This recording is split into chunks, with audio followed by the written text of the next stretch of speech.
Well, it looks like when everybody is getting ready for Christmas and we appear not to be paying attention, um, interest that the government used 800 million Ghana cedis to acquire 2 years ago, at a time when the banking sector crisis was at its zenith and the values of banks were depressed. And so government, through the GATT arrangement, voted public funds of 800 million Ghana cedis and acquired shares in a number of banks in order to enable them have money to meet the Bank of Ghana capital adequacy ratio of 400 million at that time.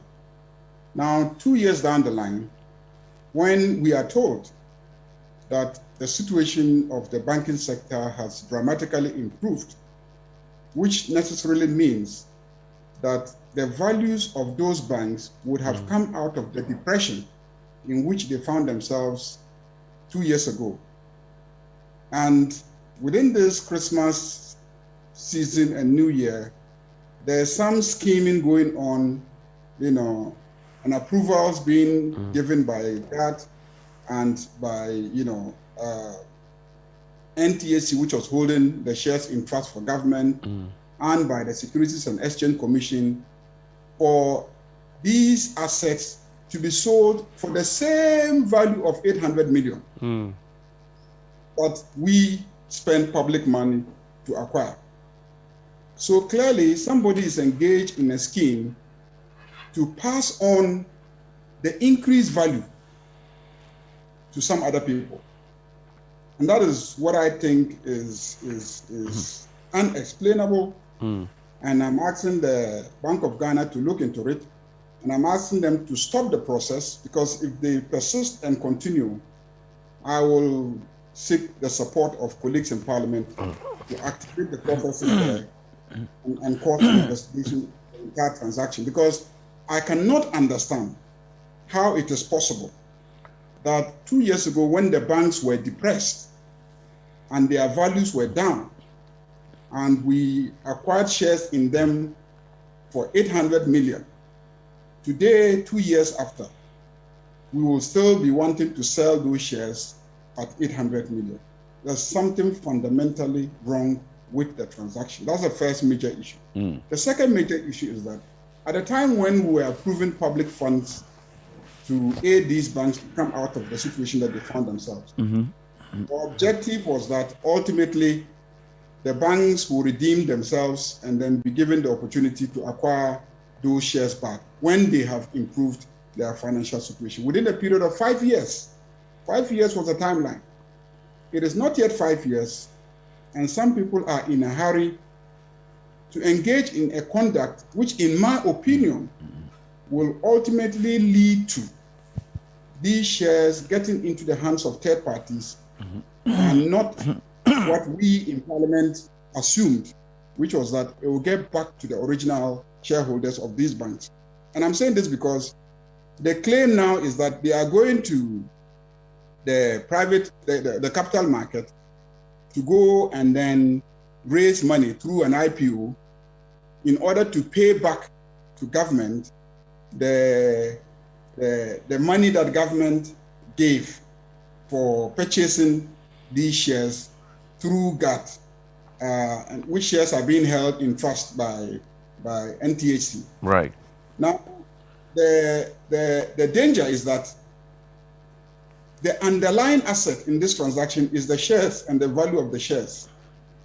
Even though the claim is made that 70% guarantee is coming from government to these private investors if they participate in the IPO and then acquire the shares. And 30% is going to be paid from dividends from these shares. I still find that problematic, because the risk is that if anything happens, ultimately, the investor is going to hold on to the value in these shares, which basically is the shares in these banks that we were trying to help out. And these third parties, most likely, are not going to be the current shareholders of banks. So the ultimate likelihood of the shares being passed on to third party is very high. So I believe that as a parliament, what we intended when we approved the 800 million was that it be used to help these banks to come out of their situation. Right. And then within a 5-year period, the owners of these banks will then be given the opportunity to repurchase the shares and then return the money to government. I don't think that this is the time. I don't think that we should risk these bankers losing their shares to third parties. I think that if we proceed with this transaction, we are setting in motion a process that will ultimately lead to an unconstitutional taking of private property, which is in the sense that the state has deliberately intervened and contrived to take somebody's private property and to pass it on to a third party in clear violation of people's property. Mr. Ayariga, so how long ago did you identify this rot that you are narrating to us now? Oh, these maneuvers just started in the last 2 weeks. These maneuvers just started in the last 2 weeks. And I can see that it is made to coincide with the Christmas and the New Year, believing that all of us are not paying attention. I see. And so it will just pass, and by the time we realize the transaction is consummated. You're specifically naming the board chair, Mr. Albert Essien, and also the MD, Eric Nana O2. Why these two specifically? Well, they are the ones who are chairing the board, and that was the MD, and so everything is definitely happening with their consent and approval. So, I mean, they are the first line if you're asking for accountability. Now, the things you're talking about, quite shocking indeed. Is that the regular process that, for example, if government steps in to help, say, banks get their minimum capital requirements, they stay afloat, they stay liquid, and we want to move away from that? Is that a regular channel, or you still see that some underhand dealing that's happening there? But I think that the whole transaction itself, from the beginning, was questionable. Because if you recall, when they initiated it, the minority through Honorable Honorable Isaac Adongo raised the issue and actually went to the court to try to stop the transaction, because we thought that it was irregular the way that it was being structured. And we foresaw that they were simply engaged in an arm-twisting exercise to forcefully take portions of these banks from the original owners. So right from the beginning, 2 years ago, the minority had gone to court through Honorable Isaac Adongo, and the records of the suit in court are there. The lawyer at that time was Dr. Dominic Ayene. So we foresaw this 2 years ago, and so we've kept our eyes on the transaction. And within the last 2 weeks, we've seen that, okay, they went and took public money. They supported the transaction. We didn't have an issue with taking public money to support the transaction. These banks are Ghanaian banks.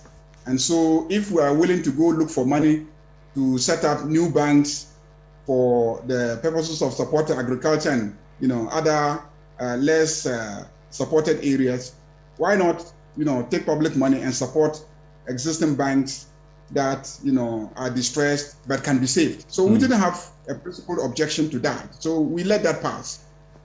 But now we see that, well, instead of helping these same bankers to redeem the investments over a period of 5 years, they are curtailing the process within 2 years, knowing very well that the banks are not yet ready within 2 years to buy back the shares.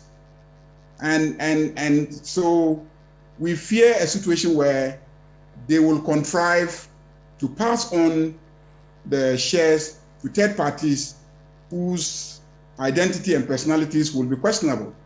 But, to aggravate the situation, we see that there is a deliberate process to pass on value that ultimately has been created, whether you like it or not.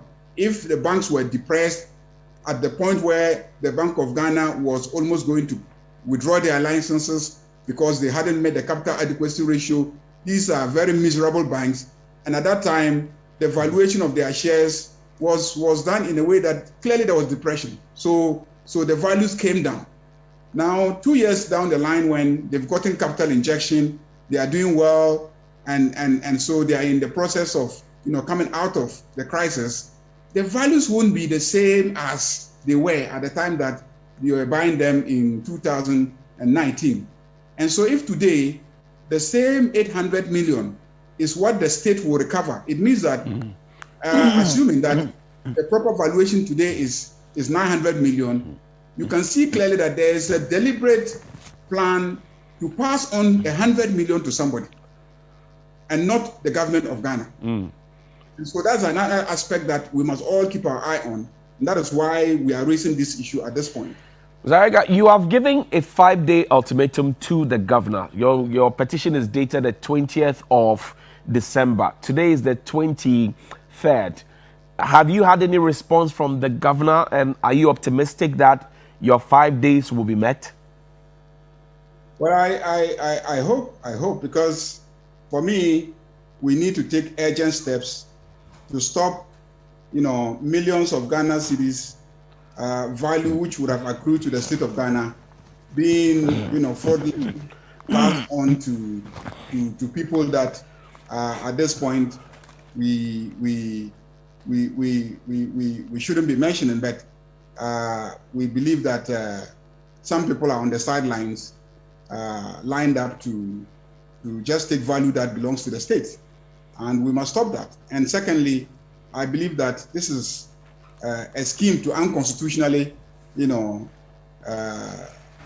seize property belonging to private citizens through this scheme, which is a mix of, manipulative state policies, coercive state policies, which pushed the banks to have to consent.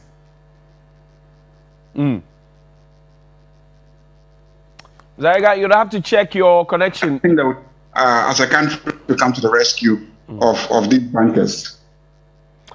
Are you optimistic that you're going to get a response, because your 5 days expires on Saturday, which will be Christmas Day?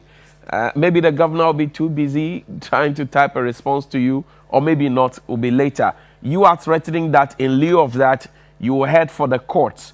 Would you make good that threat to the governor? Every step will be taken to prevent these values which would have accrued to the state from being passed on to third parties, unjustly. I mean, that will happen. I believe that given the capacity of the Bank of Ghana and given the knowledge that the bank already has of all these transactions, they don't need any more time to respond to these matters and to take action. The Securities and Exchange Commission, they have been at it. They have all the records. I think they gave all the approvals and all that, so they know. And so it shouldn't take them any time to do this. And I find their collaboration in this process very, very questionable. And I think that they should redeem themselves by doing the right thing, given that we've given them an indication that we are watching and we are seeing what is happening, and we won't allow it to happen.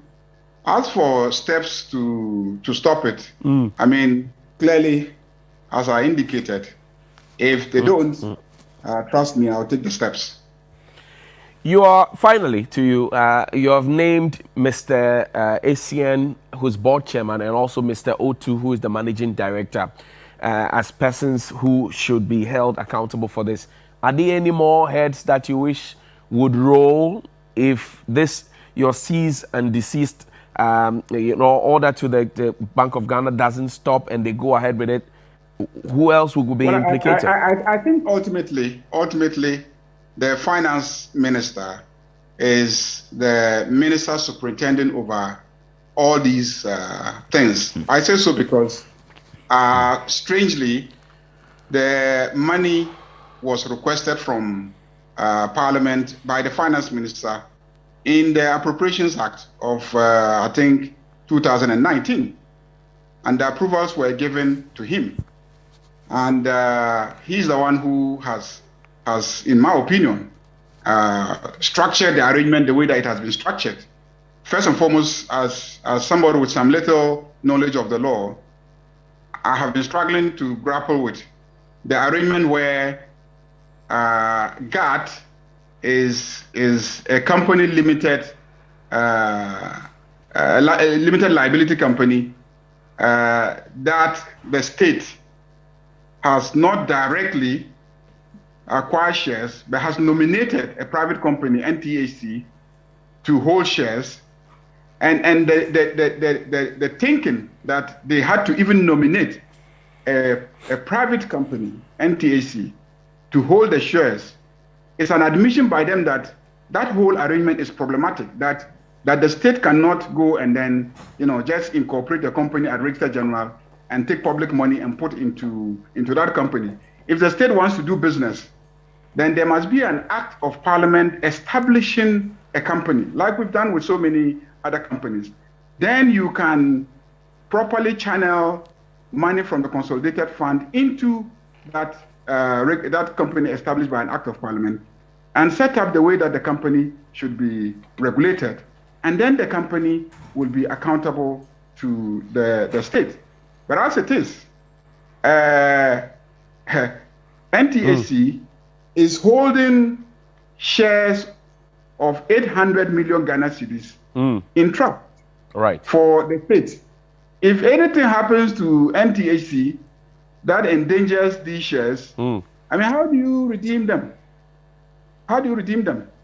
Let's say NTAC does something egregious that, runs NTAC aground overnight, and people run to NTAC and go and lay their hands on all these assets that they are holding. You will be going to court fighting that they are holding the assets for you in trust. I mean, an equitable, arrangement when NTAC actually owes somebody, fiscal cash, maybe to the value of that amount. Right. I mean, who should be given priority when resolving these? So these were a very risky arrangement that had been put in place. I hear you. But like I indicated, they were seeking to assist Ghanaian banks. And so let's carry the assistance through.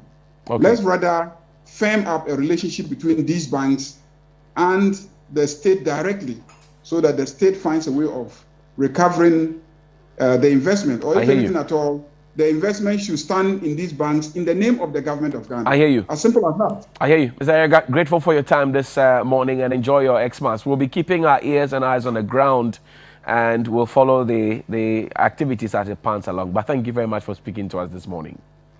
I'm very grateful. That's the Honorable